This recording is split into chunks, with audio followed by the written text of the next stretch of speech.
What is going on, guys? Bennett, and welcome back to a new video of mine. Today what I have for you is another live commentary, but today is a lot different. Today is what I'm going to be calling the football's weekend roundup.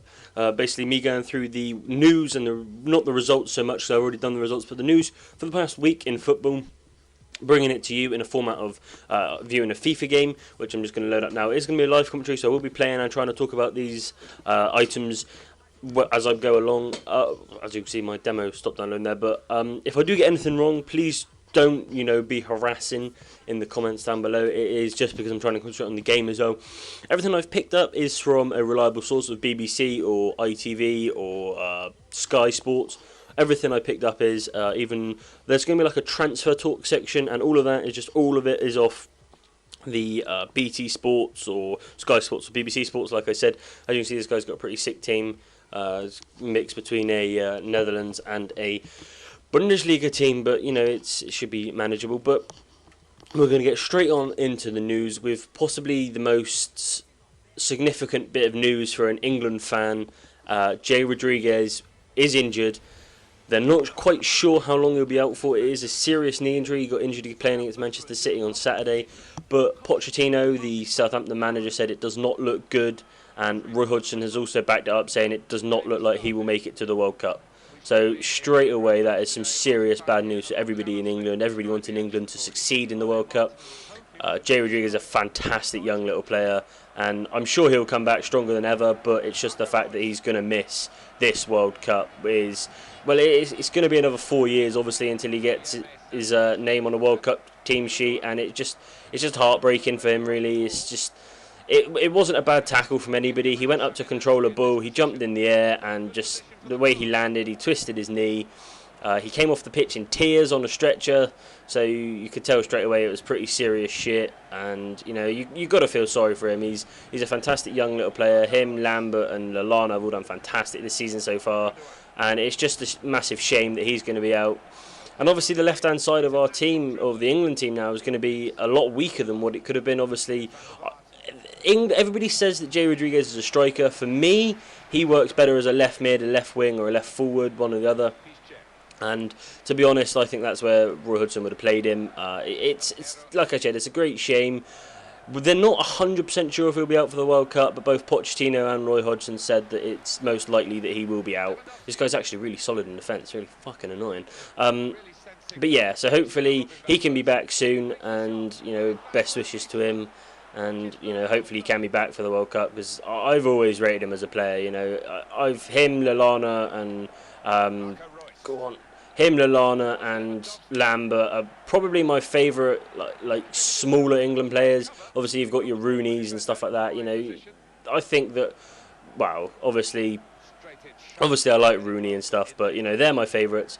Go on. Yeah, come on. Right, moving on into the second bit of news now. It is again for a weekend fixture. It was Everton smashed Arsenal 3-0. They were all over them. They hit them all over the park. They were a different class. Everton have been a different class under Roberto Martinez this year. He is a fantastic manager. He did really well at Wigan for bloody years. Obviously, they got the drop last year, but that does not take anything away from his credentials. He is a fantastic manager. As you can see with Everton, obviously the fact that United aren't there makes things easier, but Liverpool weren't there last year and they're here this year, so one goes in, one goes out sort of thing. Obviously I think that Everton cannot push further than third because they were too far behind. If they had started off like this, then yeah, they would. I think they could quite easily be in for the title. But obviously they're out of the title race, but in my eyes, they're in 5th place now. They're 1 point behind Arsenal. They've got a game in hand. I think that they're... Oh, bloody hell. I think that they will get 4th place in my eyes. Arsenal will not be able to get that 4th place and get the Champions League they've been so used to, which is a shame, because I have a feeling that Arsene Wenger will get the sack for not getting the Champions League football, and it is a massive shame, because Arsene Wenger is, for me, is one of the best managers in the world, if not the best manager in the world. He's done so much for Arsenal as a club, and not only the club but the team. We'll go with the club. He built a stadium, paid for the stadium, and got them moved into a brand new stadium in less than 5 or 6 years. It's just superb what he has done financially for the club. Obviously they've suffered a little bit on performance. They haven't won a trophy in 9 years or whatever it is. It's obviously not what an Arsenal fan wants to see, but I don't think many Arsenal fans will want him getting a sack. There are some videos going around saying this is an Arsenal badge, this is an Arsenal tattoo, this is an Arsenal finger. Arsene Wenger, fuck off.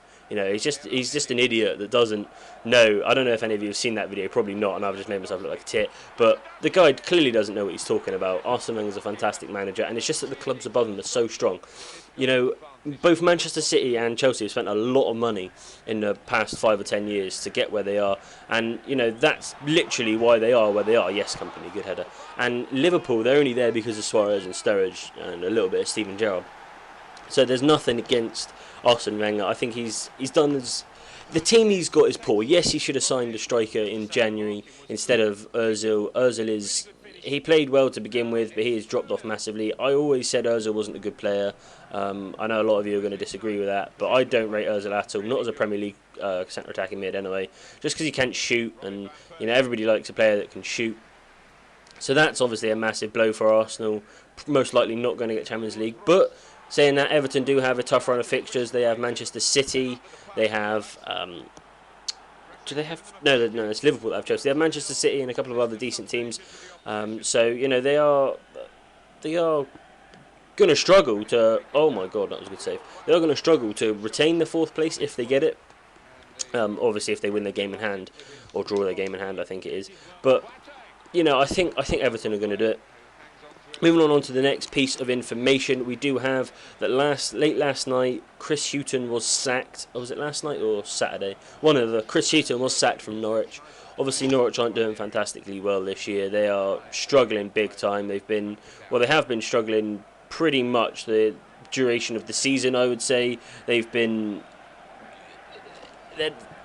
Norwich aren't a fantastic team. Let's just say that. I mean. They aren't the best team. They haven't got the best players. They haven't got the most money, and they're sitting in 17th place, which is not where you want to be really, because they're only 5. Oh yeah, they're 5 points. But Sunderland do have a couple of games in hand, so you know it's like they are most likely going to get dropped this year. They aren't my picks to get the drop, but I would.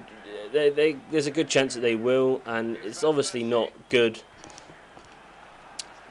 Weird time for a sacking of a manager. You know, they've got 6 or 7 games left. Not even that. Yeah, there's 6 games left. How they're going to find a manager, and the manager's going to get used. It's going to have to be an English manager. It's going to have to be an English manager that's used to the league. It's going to have to be Malky Mackay, I'd imagine. It's going to have to be, because he's out of a job, obviously, getting wrongfully sacked at Cardiff, and you know they need a manager that knows that A is good and B knows what he's doing in these sort of leagues. Otherwise, it's going to take too long for the transformation period. Oh, and unlucky. And Norwich will just go down if they don't get a manager that's adapted, that either adapts quickly or that already is adapted to the English leagues. Then I think they're most likely going to get the drop.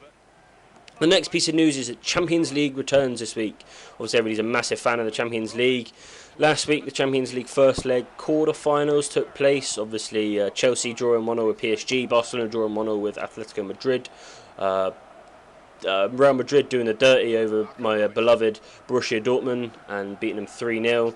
And Bayern obviously drawing 1-0 with Manchester United, which was a bit of a shock result for most people. So obviously Champions League returns, like I said. Chelsea are at home, Dortmund are at home, Atletico Madrid are at home, and Bayern are at home. Obviously, I'm going to say all the home teams are going to win. Obviously, apart from Atletico Madrid, you know the first leg's taken into account. Barcelona, were all over Atletico Madrid as we go into halftime. They were all over Atletico Madrid. They just couldn't get the ball in the net. It's a classic Barcelona problem. They've suffered with this problem many times over the years, and obviously they were the most dominant force in football for such a long period of time over Pep Guardiola. Now and the guys quit for some reason. We're just going to go back into the squad, and I'm just going to quickly rattle off the rest of the news. I think that PSG will go through, I think that Barcelona will go through, I think that Real Madrid will go through, and I think that Bayern Munich will go through. Looking ahead at Liverpool versus City on the weekend, Brendan Rodgers said that the pressure is on Manchester City. They are the favourites. They need to do well. Transfer talks, Luke Shaw has been linked to Real Madrid for an £18 million move, although he's been had a price tag of £30 million during the summer. Tim Krul is targets of Juventus and Napoli for 12 million. Lukaku has been slapped with a £24 million price tag, and legend Diego Milito is going back to Argentina when his contract runs out at Inter Milan. Atlanta, the City, are getting their own MLS team, which is obviously exciting news to any people from Atlanta. And the last piece of news is that Barcelona have been banned for the last 2 transfer windows. I don't know if you heard of this, you probably would have, for signing. There's a law, I don't quite understand the law. It's something about signing under 18 internationals. Basically, they sign. I think they signed someone they shouldn't have, or I don't know. But they've been banned for 14 months, which is the next 2 transfer windows. They will contest it, and the rumours that the board of directors,